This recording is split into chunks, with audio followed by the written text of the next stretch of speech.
오늘 저희들이 함께 나눌 말씀은 마태복음 4장 17절 말씀입니다. 마태복음 4장 17절 말씀을 저희 한 목소리로 크게 봉독하도록 하겠습니다. 이때부터 예수께서 비로소 전파하여 이르시되 회개하라 천국이 가까이 왔느니라 하시더라. 아멘. 찬양을 부르다가 박자가 바뀌니까 갑자기 박수 소리가 멈춰서 제가 심히 당황했는데, 오늘의 말씀도 우리 성도님들에게 있어서 당황하는 그런 말씀이 아니라 꼭 필요한 말씀이 되시기를 간절히 소망합니다. 사실 오늘의 주제만큼이나 예민하고 또 민감한 주제는 없는 것 같아요. 회개만큼이나 사실 듣기가 조금 거북한 주제가 없죠. 우리는 회개해야 합니다. 우리는 하나님께 용서를 구해야 합니다. 이 말이, 이 주제가 왜 우리에게 어려운 주제일까요? 내 마음에 찔려서 설교자가 듣는 우리 성도님들을 정죄하는 것 같나요? 회개가 듣기 거북한 이유는 내가 무언가 잘못했다는 것을 인정하기 때문입니다. 그런데 그럼에도 감사한 것은 여기 모인 우리들은, 저도 그렇고 우리 성도님들도 그렇고 모두 다 똑같은 죄인이다라는 사실입니다. 크고 작은 죄를 떠나 하나님이 보시기에 우리 모두는 다 똑같은 죄인입니다. 회개가 중요한 이유는 바로 구원과 연관되어져 있기 때문에 중요한 거예요. 우리가 오늘 한 절만 읽었지만 앞의 내용을 보면 예수님께서 시험당하신 이후 본격적으로 사역에 임하실 때 가장 먼저 외친 메시지가 바로 오늘의 말씀입니다. 회개예요. 먼저 뭐라고 말씀하십니까? 회개하라. 그리고 그 뒤에 뭐라고 말씀하셨어요? 천국이 가까이 왔느니라. 결국 회개 이꼴 천국이라는 건데, 이 말씀이 마치 우리에게 결단을 요구하시는 것처럼 말씀하세요. 천국이 다가왔는데 어떻게 할 거야? 빨리 회개해야지. 이런 급박한 느낌이에요. 천국, 기독교에 있어서 핵심적인 내용 중에 하나입니다. 우리가 기독교를 믿는 이유는 우리가 구원받아서 천국 가서 영원한 삶을 누리기 위해서잖아요. 어떻게 보면 우리의 궁극적인 목표는 바로 천국입니다. 천국 중요해요. 우리 교회를 개척하신 이성목 목사님께서 설교 중에 자주 이런 이야기를 하셨다고 합니다. 사람이 죄를 지어서 지옥에 가는 것이 아니라 회개하지 않아서 지옥에 가는 거다 라고 말씀 중에 종종 말씀하셨다고 해요.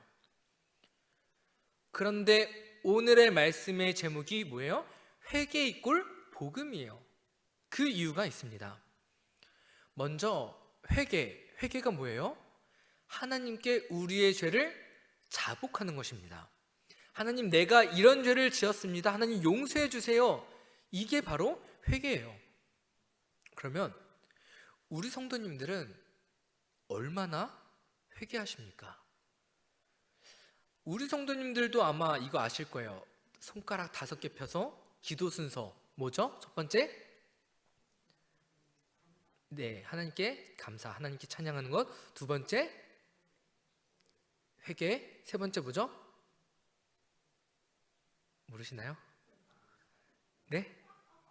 예, 감사. 네 번째 뭐죠? 중보기도. 다섯 번째, 예, 간구. 기도 순서에도 있잖아요. 회개. 대부분 우리는 기도할 때 다른 것들은 다 기도하지만 회개는 우리가 건너뜁니다. 혹은 회개를 하더라도 우리는 참된 회개를 하지 않아요. 그렇다면 참된 회개란 무엇일까요? 우리가 보통 회개라고 한다면 하나님께 죄를 고백하는 것으로만 우리는 생각합니다. 회개에 대한 오해 중에 하나예요. 근데 회개하고 나서 우리의 삶을 돌아보면 어때요? 계속해서 남에게 거짓말하고 미워하는 마음은 계속해서 가지고 있고, 물질적인 거 좋아하고 탐내고 하나님보다 우선시되고 이기적이고 사랑하지 않는 모습이 우리 안에 계속해서 남아 있습니다. 그런데 레위기 11장 45절 하반절을 보면 내가 거룩하니 너희도 거룩해라 라고 말씀하고 계십니다. 결국 뭐예요? 진정으로 회개한 사람은, 참된 회개는 뭐다? 하나님의 자녀로서 살아가는 거다라는 거예요. 하나님을 본받아 거룩하게 살아가는 거다라는 것입니다. 이전에 죄를 향해서 직진하였다면 회개하는 순간 앞만 보고 살았던 그 삶이 유턴해서 하나님의 품으로 돌아가는 거예요. 왜요? 하나님의 사람이기 때문에, 하나님의 성품을 우리가 닮아가려고 노력하기 위하여서. 그런데 우리는 입술로 고백하지만 참된 회개는 하지 않는다라는 거예요. 우리의 내면 안에는 죄의 근원이 그대로 남아 있습니다. 우리의 삶은 변화되지 않아요. 우리가 이 죄의 근원을 뽑아내지 않는다면 우리는 10년, 20년, 우리는 암만 신앙생활해도 똑같습니다. 변화되는 것이 없어요. 평생 죄를 짓고 사시겠습니까? 변화되지 않는 삶을 사시겠습니까? 예전에 어느 목사님이 설교 중에 이런 얘기를 한 적이 있었어요. 사람이 구원받아도 변화되지 않는데요. 그 얘기를 듣고 속으로, 우리가 변화되지 않는다면 우리가 이전의 삶과 다를 바가 무엇일까라는 그런 저는 질문을 하게 됐어요. 모르겠어요. 그 목사님의 신학적인 그런 생각인지 모르겠지만 저는 구원받으면 사람은 변화된다고 생각해요. 회개하면 변화돼요. 예수 그리스도를 진정으로 영접하면 사람은 변합니다. 몇 가지 예시를 들어볼까요? 삭개오가 예수님을 만나게 되니까 어떻게 변합니까? 자신의 재산을 가난한 자에게 주겠대요. 부당하게 빼앗은 것이 있다면 네 갑절로 돌려주겠대요. 이것이 회개의 삶 아니겠습니까? 예수님께서 먼저 야, 너 회개했으니까 이렇게 살아야지, 이렇게 요구하시지도 않으셨어요. 삭개오 본인부터가 먼저 예수님께, 예수님 내가 이렇게 살게요 다짐합니다. 그의 삶이 변화가 되었어요. 다윗, 우리아의 아내를 빼앗고 하나님께 죄를 자백합니다. 얼마나 그의 회개가 진심이었는지 시편 6편 6절에서 말하기를 내가 탄식함으로 피곤하여 밤마다 눈물로 내 침상을 띄우며 내 여우를 적시나이다. 그가 얼마나 눈물로써 하나님께 죄를 자백하고 하나님 앞에 진심으로 나아갔는지 알 수 있는 대목이에요. 그런 그의 삶이 어떻게 변화가 되었냐면 열왕기상을 보면 이런 내용이 나와요. 다윗이 노년에 이르렀을 때 이불을 덮고 옷을 암만 입어도 그가 따뜻함을 느끼지 못하자 신하들이 젊은 처녀를 다윗에게 바쳐서 모시게 하자, 이런 이야기를 합니다. 근데 이 다윗의 이야기뿐만 아니라 고대 중국에도 그렇고 젊은 여인, 처녀와 잠자리를 하면 회춘한다, 원기가 회복된다, 이런 게 있더라고요. 근데 다윗에게 바치고자 한 그 여인이 바로 수넴에 사는 아비삭이라는 여인이에요. 근데 다윗이 어떻게 하냐면 아비삭과 끝내 잠자리를 하지 않습니다. 그것이 뭐냐면 다윗은 더 이상 여자 문제로 하나님께 죄를 짓지 않겠다라는 거예요. 회개가 일어나면 삶이 바뀌게 됩니다. 우리의 죄의 문제들이 바뀌게 된다라는 거예요. 습관적으로 거짓말하는 사람이 그런 상황이 오게 되면 입을 싹 다물게 되고요. 물질적으로 욕심 있는 사람이 어려운 사람을 욕심 있게 도와주게 되고요. 이기적인 사람이 더 배려하게 되고 미워하는 사람이 사랑하게 됩니다. 사람이 변화되지 않는다면 우리가 예수님을 왜 믿습니까? 우리의 삶에 직접적인 영향이 없는데 우리가 단순히 그냥 부끄러운 고백하면서 부끄러운 믿음 가지고 천국 가려고 우리가 예수님을 믿습니까? 삶의 본보기가 되어야 되죠. 왜 우리가 세상의 빛과 소금의 역할을 감당하는 게 이런 거 아니겠어요? 그리스도의 향기를 내뿜는 삶이 바로 이런 것 아니겠습니까? 물론 이렇게 얘기해서 단순히 행동의 변화가 회개다 이것은 아니지만 회개하게 되면 사람은 변합니다. 사람은 변해요. 그러면 회개하는 삶을 사는 것이 쉬울까요? 평탄할까요? 죄송하지만 어렵습니다. 바울이 날마다 나는 죽노라라는 그 고백이 우리 성도님들의 고백이 될 정도로 너무나 힘들어요. 그렇잖아요. 세상의 원리대로 사는 것도 힘든데 그것과 반대로 살아가려고 하면 얼마나 힘이 들겠습니까? 우리의 힘으로는 안 됩니다. 인격의 유지가 되지 않아요. 신앙이 유지가 되지 않습니다. 그렇기 때문에 예수 그리스도께서 내 안에 계셔야 되는 것입니다.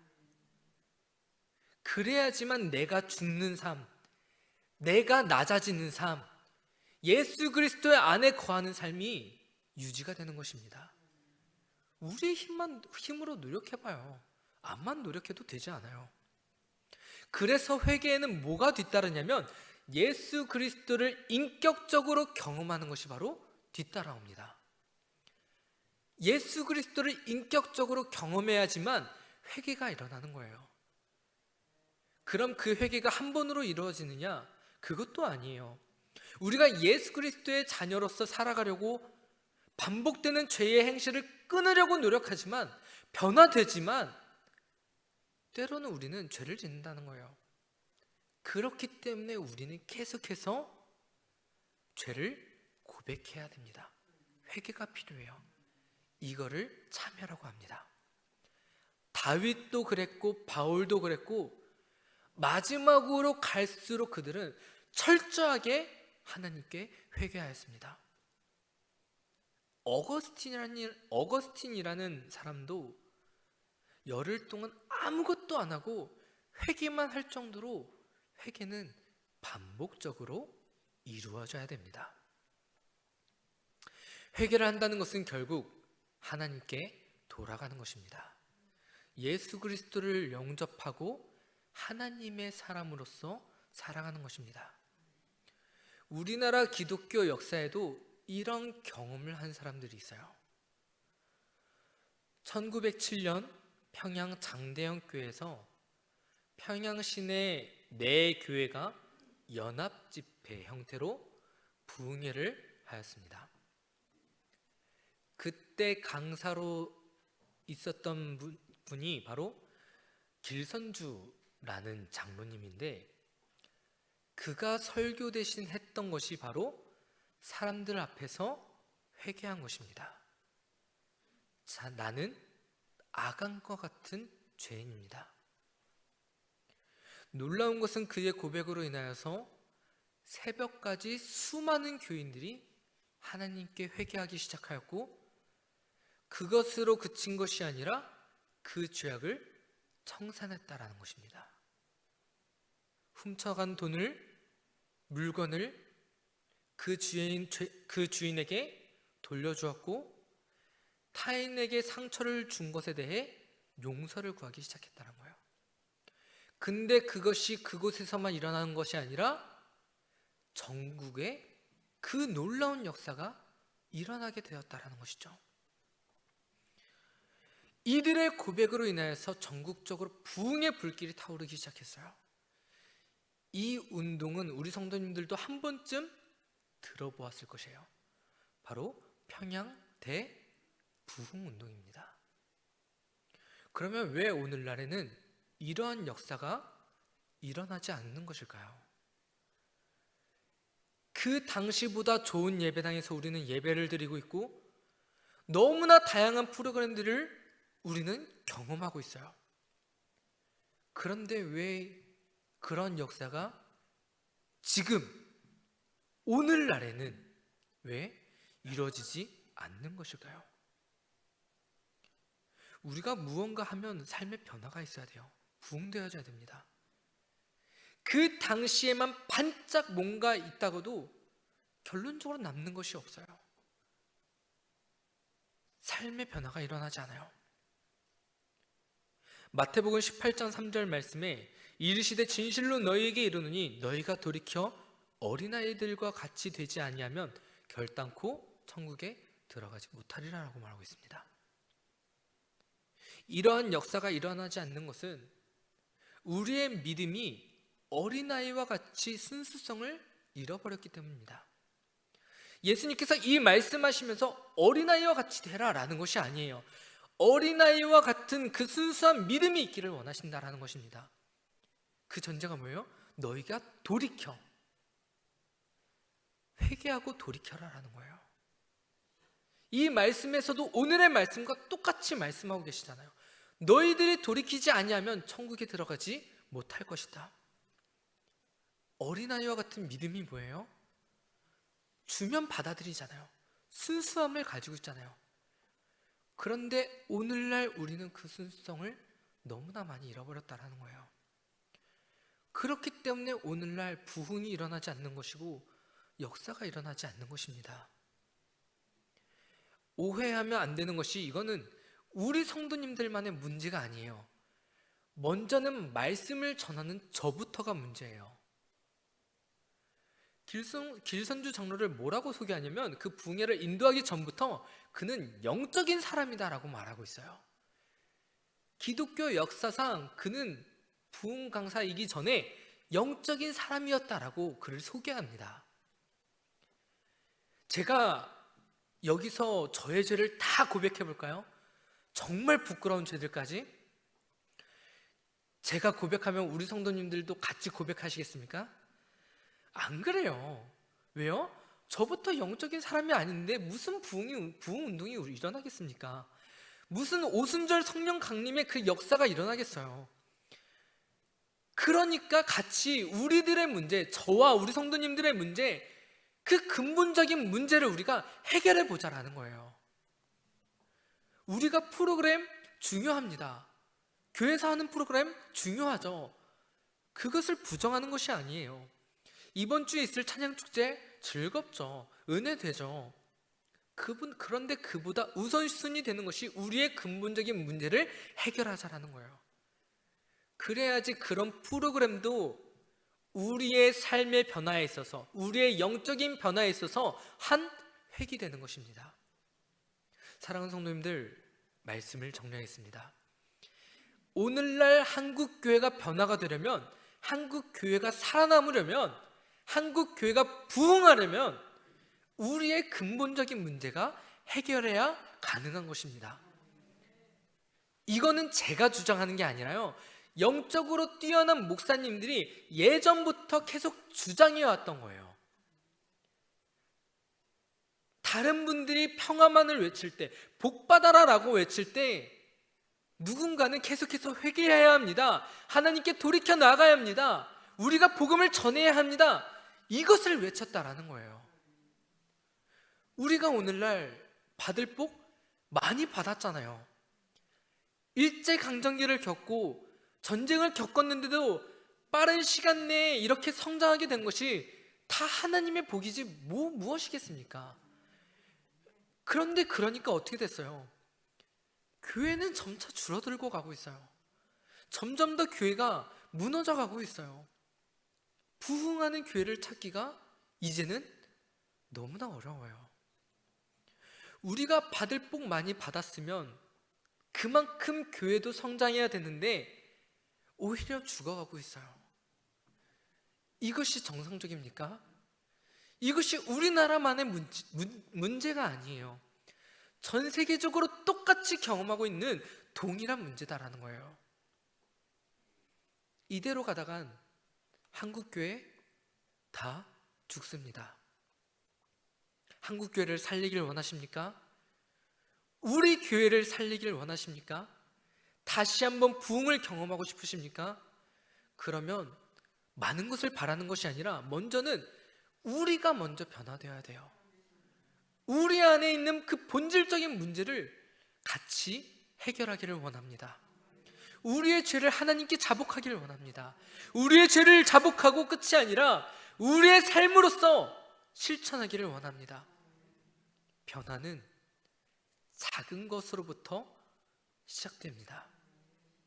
우리가 오늘의 말씀을 기억하면서 예수님께서 우리에게 가장 먼저 하신 말씀, 회개하라 천국이 다가왔노라, 이 말씀이 마지막 시대를 살아가고 있는 이때에, 정말 천국이 다가오고 있는 이때에 우리가 회개하며 하나님께 돌이키는 삶, 또 어린아이와 같은 그 순수함을 가지고 나아가는 삶, 그러한 삶을 통하여서 우리 교회가 변화되어지고 한국교회가 변화되어지는 놀라운 역사가 일어나기를 간절히 소망합니다.